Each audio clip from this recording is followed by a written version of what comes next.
అందరికీ నమస్కారం. విజయవాడ వరద బాధితులకు జరుగుతున్నటువంటి సహాయక చర్యలపై జగన్తో పాటు వైఎస్ఆర్సీపీ పార్టీకి చెందినటువంటి పేటీఎం కూలీలు ఎవరైతే ఉన్నారో, ఏదైతే వరదలు ప్రారంభమైన నాటి నుంచి నేటి వరకు ఒక విష ప్రచారాన్ని, తప్పుడు ప్రచారాన్ని చేస్తూ వస్తున్నాయి.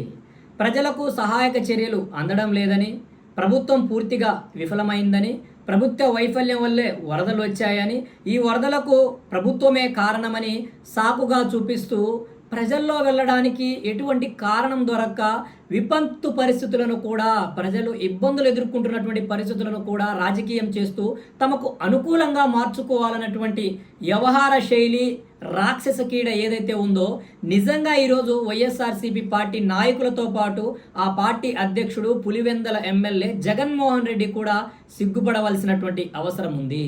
నిజంగా రాష్ట్ర ప్రభుత్వం సహాయక చర్యలను అందించడంలో విఫలమైనదా? సహాయక చర్యలను ఎప్పటికప్పుడు అందిస్తుందా?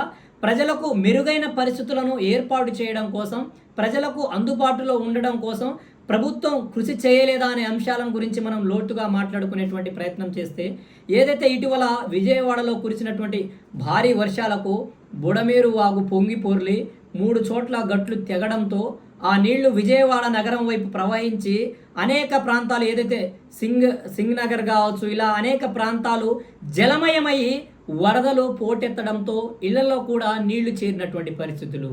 అయితే రాష్ట్ర ముఖ్యమంత్రి వర్యులు, దార్శనికుడు, కష్ట సమయాలలో నేనున్నానంటూ ఆపదలో ఉన్న ప్రజలకు ఆపన్న హస్తం అందిస్తూ వారి కష్టాలలో, బాధలలో, ఆనందాలలో అన్నిటిలో నేను భాగ్యస్వామ్యం అవుతానని, ఏదైతే వరదలు, వర్షాలు ప్రారంభమైన నాటి నుంచి నేటి వరకు కూడా నిద్రాహారాలను మాని నిరంతరం ప్రజలలో సంచరిస్తూ, ప్రజలను కలుస్తూ, అక్కడ వరద బాధితులు ఎవరైతే ఉన్నారో వారి యొక్క కష్ట సుఖాలను తెలుసుకుంటూ, వారి బాధలను తొలగించడం కోసం, వారి కష్టాల నుంచి ఉపశమనాన్ని అందించడం కోసం నిరంతరం నారా చంద్రబాబు నాయుడు గారు వాళ్ళలోనే, ప్రజలలోనే, వరదలోనే, లోతట్టు ప్రాంతాలలో సందర్శిస్తూ, పర్యటిస్తూ ప్రజలకు భరోసా కల్పిస్తున్నారు. జగన్మోహన్ రెడ్డికి, వైఎస్ఆర్సీపీ పార్టీ నాయకులకు అది కనిపించదు. కేవలం విష ప్రచారం చేయడమే వారి అజెండా. నాడు నేడు ఏ రోజు జగన్మోహన్ రెడ్డి ప్రజలు కష్టాల్లో ఉంటే వెళ్ళి ఆదుకున్నాడు? జగన్మోహన్ రెడ్డి చేసినటువంటి అసాంఘిక కార్యక్రమాలు ఏవైతే ఉన్నాయో గడిచిన 5 సంవత్సరాలలో ఏ రోజు ఏ వరదలకు సంబంధించి, అలానే ఏ కష్టకాలంలో, ఏ విపత్తులో ప్రజల తరఫున వెళ్ళి ప్రజలతో మమేకమై ప్రజల కష్ట సుఖాలను తెలుసుకున్నారు జగన్మోహన్ రెడ్డి? గడిచిన 5 సంవత్సరాల కాలంలో ఏదైతే జగన్మోహన్ రెడ్డి ప్రభుత్వ హయాంలో వరదలు వస్తే రెడ్ కార్పెట్లను పెట్టుకుని, రెడ్ కార్పెట్లతో వెళ్ళి ప్రజలను సందర్శించి, ఆ ప్రజలను ముందుగానే ప్రీప్లాన్డ్ స్క్రిప్ట్ అందించి బారికేడ్లను ఏర్పాటు చేసి ప్రజలతో మాట్లాడినటువంటి పరిస్థితులు. ఎప్పుడు అది కూడా వరదలు పూర్తిగా ముగిసి అంతా జరగరాని నష్టం అంతా జరిగిపోయిన తరువాత తేరుకొని ఏదో ఉడతా భక్తిగా తను ఏదో చేస్తున్నానని ఒక డ్రామాను కల్పించడం కోసం, ప్రజలను ఒక రకమైనటువంటి పిచ్చివాళ్లుగా తయారు చేయడం కోసం జగన్ చేసినటువంటి 5 సంవత్సరాల పరిపాలనలో నటించినటువంటి నటన ఏదైతే ఉందో, నిజంగా యావత్ ఆంధ్రప్రదేశ్ రాష్ట్ర ప్రజలు గమనించారు కాబట్టే ఈరోజు జగన్మోహన్ రెడ్డిని, అలాంటి పార్టీని 11 స్థానాలకు పరిమితం చేశారు. అలానే జగన్మోహన్ రెడ్డి అంటారు, ఏదైతే కరకట్ట మీద ఉన్నటువంటి చంద్రబాబు నాయుడు గారి యొక్క నివాసాన్ని కాపాడుకోవడం కోసమే బుడమేరు వాగుకున్నటువంటి గేట్లను ఎత్తారని. కనీసం 5 సంవత్సరాల ముఖ్యమంత్రిగా పనిచేసినటువంటి వ్యక్తికి కనీసం రాష్ట్రంలో ఉన్నటువంటి ఇరిగేషన్ పరిస్థితులపై, ఆనకట్టల పరిస్థితులపై, వాగుల పరిస్థితులపై కనీస అవగాహన లేదంటే ఇది నిజంగా జగన్మోహన్ రెడ్డి సిగ్గుపడవలసినటువంటి అంశం. ఎందుకంటే బుడమేరు వాగుకు అసలు గేట్లే లేవు. గేట్లు ఎత్తడానికి కరకట్టకు సంబంధం ఏమిటి?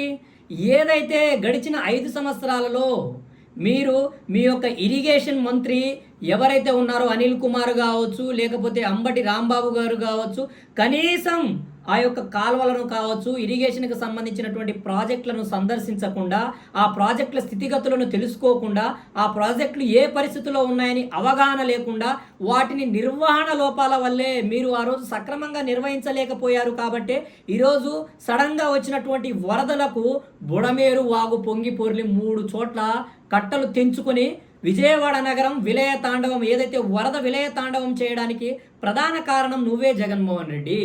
ఆ రోజు నువ్వు చేసినటువంటి తప్పు వల్లే ఈరోజు బుడమేరు వాగు పొంగి పొర్లింది. నీకు బాబు గారికి ఎక్కడ పోలిక? నక్కకు నాగలోకానికి ఉన్నంత వ్యత్యాసం ఉంది. నీ 5 సంవత్సరాల పరిపాలన కాలంలో ఏ ఒక్కరోజు కూడా ప్రజలకు పక్కన పెడితే కనీసం నీ ఎమ్మెల్యేలకు అందుబాటులో లేకుండా 1 కిలోమీటర్ 2 కిలోమీటర్లు ప్రయాణించడానికి కూడా హెలికాప్టర్లో ప్రయాణించినటువంటి, నిస్సిగ్గుగా ప్రజలంటే భయపడేటువంటి ఆంధ్రప్రదేశ్ చరిత్రే కాదు యావత్ దేశ చరిత్రలో ప్రజలచే ఎన్నుకోబడినటువంటి నాయకులు ప్రజలకు భయపడి 1 కిలోమీటర్ని కూడా పరదాలు కట్టుకొని హెలికాప్టర్లో పర్యటించినటువంటి దౌర్భాగ్యమైనటువంటి పరిస్థితుల్లో ఏ ముఖ్యమంత్రి అయినా ఈ దేశంలో ఇప్పటి వరకు ఉన్నారా జగన్మోహన్ రెడ్డి? ఒక్కసారి నిన్ను నువ్వు ఆత్మ పరిశీలన చేసుకో. ఈరోజు ఏదో బాబుగారు పట్టించుకోలేదు, రాష్ట్ర ప్రభుత్వం విఫలమైందంటున్నారు. మరి ఎవరు పట్టించుకున్నారు?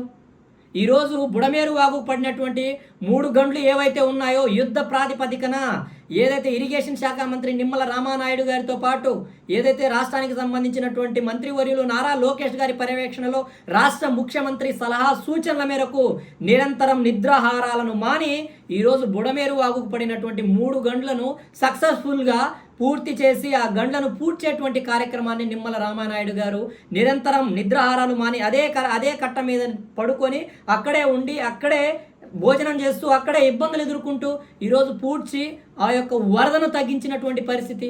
ఈరోజు వరద ప్రాంతం ఏదైతే ఉందో విజయవాడకు సంబంధించినటువంటి అన్ని ప్రాంతాల్లో కూడా చాలా ముమ్మరంగా మంత్రులు, ఎమ్మెల్యేలు, రాష్ట్ర వ్యాప్తంగా ఉన్నటువంటి ఎన్జిఓలతో పాటు రాష్ట్రంలో ఉన్నటువంటి అన్ని నియోజకవర్గాలకు సంబంధించినటువంటి ఎమ్మెల్యేతో పాటు నాయకులు అక్కడ చేరుకొని ముమ్మరమైనటువంటి సహాయక చర్యలను చేపడతా ఉన్నారు. ఎవరైతే వరదలలో ఇబ్బందులు ఎదుర్కొన్నటువంటి ప్రతి కుటుంబాన్ని ఆదుకోవడం కోసం రాష్ట్ర ప్రభుత్వం ఎప్పటికప్పుడు నూతన మార్గదర్శకాలను రూపొందిస్తూ ఎప్పటికప్పుడు నూతన సూచనలతో ముందుకు కొనసాగుతూ ఉంది. ప్రతి అధికారి కూడా ఎక్కడ అలసత్వం వహించినా రాష్ట్ర ముఖ్యమంత్రి ఒప్పుకోడు, రాష్ట్ర ముఖ్యమంత్రి దండిస్తాడు, కఠినంగా శిక్షిస్తాడనేటువంటి భయంతో ప్రతి అధికారి కూడా నీ ప్రభుత్వ హయాంలో నువ్వు ఎలా తిని పడుకున్నావో నీ అధికారులు కూడా అలాగే తిని పడుకున్నారు. ఈరోజు దార్శనికత కలిగినటువంటి నాయకుడు రాష్ట్ర ముఖ్యమంత్రిగా 7 పదుల వయసులో 74 సంవత్సరాల వయసులో కూడా వరదలకు, వర్షాలకు, వేటికి భయపడకుండా వాటిని ధీటుగా ఎదుర్కొంటూ ఆ వానలలోనే, ఆ మురుగునీటిలోనే, ఆ వరద నీటిలోనే అడుగులు వేస్తూ ప్రజలతో మమేకమైనటువంటి తీరును చూడటం లేదా? యావత్ రాష్ట్ర ప్రజలు హర్షిస్తున్నారు. ఇలాంటి గొప్ప ముఖ్యమంత్రిని గడిచిన 5 సంవత్సరాల కాలంలో మనం పోగొట్టుకున్నాం కాబట్టి మన అభివృద్ధి గండుపడింది, మన రాష్ట్రం తిరోగమనం వైపు పయనించిందని ఈరోజు యావత్ రాష్ట్ర ప్రజలు ఆలోచనతో అడుగులు వేశారు కాబట్టి ఈరోజు రాష్ట్రంలో తిరిగి ప్రజల ప్రభుత్వం, ప్రజాప్రభుత్వం ఏర్పడి ముందుకు కొనసాగుతూ ఉంది. ఎక్కడికక్కడ సహాయక చర్యలను ఈరోజు ఆర్మీ సహకారంతో, ఎన్డీఆర్ఎఫ్ సహకారంతో, పోలీస్ బలకాల సహకారంతో, ఈరోజు రాష్ట్రంలో ఉన్నటువంటి తెలుగుదేశం పార్టీ క్యాడర్ సహకారంతో ఎప్పటికప్పుడు పర్యవేక్షిస్తూ ప్రతి చిన్న అంశాన్ని కూడా చాలా సీరియస్గా తీసుకొని వరద ఎక్కడి నుంచి వస్తుంది, వరదను అడ్డుకట్ట వేయాలంటే ఏం చేయాలనేటువంటి సూచనలతో ఎప్పటికప్పుడు తక్షణ నిర్ణయాలను తీసుకుని ఈరోజు ప్రజలను కానీ ఆస్తి నష్టాన్ని, ప్రాణ నష్టాన్ని తగ్గించేటువంటి ప్రయత్నం చేశారు ఆంధ్రప్రదేశ్ రాష్ట్ర ముఖ్యమంత్రి నారా చంద్రబాబు నాయుడు గారు. ఈరోజు కరకట్ట ఇల్లును కాపాడుకోవడం కోసం గేట్లు ఎత్తారంటావు. నీ యొక్క పరిజ్ఞానం ఎంత ఉందో, నీకు కనీసం ఎంత అవగాహన ఉందో ఇరిగేషన్ పట్ల ఈరోజు రాష్ట్ర ప్రజలందరికీ అర్థమైంది జగన్మోహన్ రెడ్డి. ఈరోజు కరకట్టకు సంబంధించి నువ్వు మాట్లాడుతున్నావు. ఏదైతే నీ ప్రభుత్వ హయాంలో నవంబర్ 19, 2021 సాక్షాత్తు నీ సొంత జిల్లా ఏదైతే రాజంపేటలో జరిగినటువంటి చెయ్యేరు నదిపై ఉన్నటువంటి అన్నమయ్య ప్రాజెక్ట్ గేట్లు కొట్టుకుపోతే అనేక మంది ప్రజలు తమ జీవితాలను ప్రశ్నార్థకంగా మార్చుకుంటే, తమ జీవితాలకు భరోసా కల్పించేటువంటి నాయకుడు లేడని బాధపడితే ఆ రోజు ఏం చేశావు జగన్మోహన్ రెడ్డి? నువ్వు అన్నమయ్య ప్రాజెక్ట్, నీ సొంత జిల్లాలో ఉన్నటువంటి అన్నమయ్య ప్రాజెక్ట్ కొట్టుకుపోతే నువ్వు ఏం చేశావు? ఏం చేయలేకపోయావు కదా. నీ బంగళాకే పరిమితమై నీ తాడేపల్లి ప్యాలెస్లో గేములు ఆడుకుంటూ, టీవీ చూసుకుంటూ విలాసవంతమైనటువంటి జీవితాన్ని గడిపి ఆనందకరంగా గడిపావే తప్ప కనీసం ఆ యొక్క అన్నమయ్య ప్రాజెక్టు ప్రభావిత ప్రాంతాల్లో అప్పుడే వెళ్ళి నువ్వు ఆ ప్రజలతో ఏమైనా మాట్లాడేటువంటి ప్రయత్నం చేశావా? ఎప్పుడు చూడు ఏరియల్ సర్వే అంటావు, ఎప్పుడు చూడు వరదలు అయిపోయిన తర్వాత అసలు నీలాంటి ముఖ్యమంత్రిని ఈ రాష్ట్ర ప్రజలే కాదు ఈ దేశ ప్రజలు కూడా ఎప్పుడు చూస్తుండ్రు జగన్మోహన్ రెడ్డి. ఎందుకంటే పంట నష్టం, వరదల వల్ల పంట నష్టం వస్తే ఆ పంటను సందర్శించడానికి వెళ్ళినటువంటి నువ్వు ఒక వేదిక కట్టుకొని, ఒక స్టేజీ కట్టుకొని, ఆ స్టేజీ వరకు చేరుకోవడానికి రెడ్ కార్పెట్ను పరుచుకొని ఆ రెడ్ కార్పెట్ మీద వెళ్ళి పొలాలను సందర్శించినటువంటి ముఖ్యమంత్రి బహుశా ఈ దేశ చరిత్రలో లేకపోవచ్చు. ఇది నీ యొక్క చరిత్ర, నువ్వు 5 సంవత్సరాల పరిపాలన నువ్వు చేసినటువంటి అసంబద్ధమైనటువంటి అసాంఘిక కార్యక్రమాలు. ఈరోజు ఇరిగేషన్ పట్ల అవగాహన లేనటువంటి వ్యక్తులను ఇరిగేషన్ శాఖ మంత్రి అంటావు. నువ్వు ఒకడు అరగంట అంటాడు, గంట అంటాడు. ఇలాంటి ప్రతి వ్యక్తిని కూడా నువ్వు ఇరిగేషన్ శాఖ మంత్రులుగా నియమించేసి కనీసం పోలవరం అంటే ఏంటో నాకు తెలియదు, డయాఫ్రమ్ వాల్ అంటే ఏంటో నాకు తెలియనటువంటి ఇరిగేషన్ శాఖ మంత్రి ఎక్కడా? ఈరోజు నిద్రాహారాలు మాని ఆ ప్రజల కష్ట సుఖాలలో అన్ని విధాలుగా నేనున్నానంటూ ముందుకు కొనసాగేటువంటి ప్రస్తుత ఇరిగేషన్ శాఖ మంత్రి నిమ్మల రామానాయుడు గారు ఎక్కడ? ఈరోజు రాష్ట్ర ప్రభుత్వం అన్ని విధాలుగా ప్రజలను ఆదుకుంటుంది కాబట్టే, అన్ని అంశాల్లో కూడా ప్రజలకు చేరువై ఉంది కాబట్టే ఈరోజు ప్రజల నుంచి వ్యతిరేకత లేదే.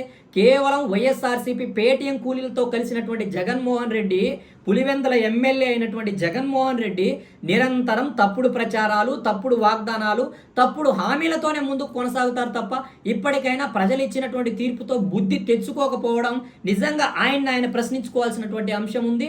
ఈరోజు రాష్ట్రంలో ఉన్నటువంటి ప్రజలతో పాటు వరద ప్రభావితంలో ఉన్నటువంటి ఎక్కడైతే వరద ప్రధానంగా ప్రభావితం చేయగలిగిందో ఆ ప్రాంతాల్లో సహాయక చర్యలు ముమ్మరంగా కొనసాగుతున్నాయి. మంత్రుల పర్యవేక్షణలో, రాష్ట్ర ముఖ్యమంత్రి పర్యవేక్షణలో, రాష్ట్రంలో ఉన్నటువంటి అందరి ఎమ్మెల్యేల పర్యవేక్షణలో వారే గ్రౌండ్లోకి వెళ్ళి ఎక్కడైతే సహాయక చర్యలు జరుగుతున్నాయో ఆ సహాయక చర్యలను వాళ్ళ చేతుల మీదగానే జరిగిస్తున్నటువంటి స్థితిగతులను మనం చూస్తున్నాం. ఈరోజు మాచర్ల ఎమ్మెల్యే జోలకంటి బ్రహ్మారెడ్డి గారు కూడా మనం చూస్తున్నాం. గడిచిన 5 రోజులుగా ఏదైతే వరద ప్రభావిత ప్రాంతం విజయవాడకు సంబంధించినటువంటి వరద ప్రభావిత ప్రాంతాల్లో పర్యటిస్తూ ఆ ప్రజలకు అందుతున్నటువంటి సహాయక చర్యలను సాక్షాత్తుగా స్వయంగా ఆయన చేతుల మీదుగా అందిస్తూ జరుగుతున్నటువంటి సహాయక చర్యలను పర్యవేక్షిస్తున్నారు జగన్మోహన్ రెడ్డి. నీ 5 సంవత్సరాల పరిపాలన కాలంలో ఏ రోజైనా నువ్వు కానీ, నీ ఎమ్మెల్యేలు కానీ, నీ మంత్రులు కానీ కనీసం కష్టాల్లో ఉన్నటువంటి ప్రజల చెంతకు చేరువయ్యారా? ఆ ప్రజల కష్ట సుఖాలు తెలుసుకున్నారా? మీరే విధ్వంసం చేశారు, మీరే అరాచకం సృష్టించారు. మీ ఎమ్మెల్యేలు, మీ మంత్రులు, నువ్వే అరాచకానికి పునాదులు వేసి అరాచక రాష్ట్రంగా ఈ రాష్ట్రాన్ని తీర్చిదిద్దారు జగన్మోహన్ రెడ్డి. ఈరోజు ఆంధ్రప్రదేశ్ రాష్ట్ర ముఖ్యమంత్రి వర్యులు, దార్శనికులు, దిశానిర్దేశం కలిగినటువంటి వ్యక్తులు, ఈ రాష్ట్ర పురోగతికి కంకణబద్దులై ముందుకు కొనసాగుతున్నటువంటి నారా చంద్రబాబు నాయుడు గారి గురించి మాట్లాడేటువంటి హక్కు, కనీస నైతికత మీకు లేదు జగన్మోహన్ రెడ్డి. మీరు చేసింది ఏమీ లేదు, అసంబద్ధం, అబద్ధాలు, తప్పుడు ప్రచారాలు తప్ప. ఇప్పటికైనా మీ విష ప్రచారాన్ని మానుకోండి. లేకపోతే రాబోయేటువంటి రోజుల్లో నిన్ను, నీ పార్టీని రాష్ట్ర ప్రజలే భూస్థాపితం చేసి నిన్ను, నీ పార్టీకి బంగాళాఖాతంలో కలపబోతారు.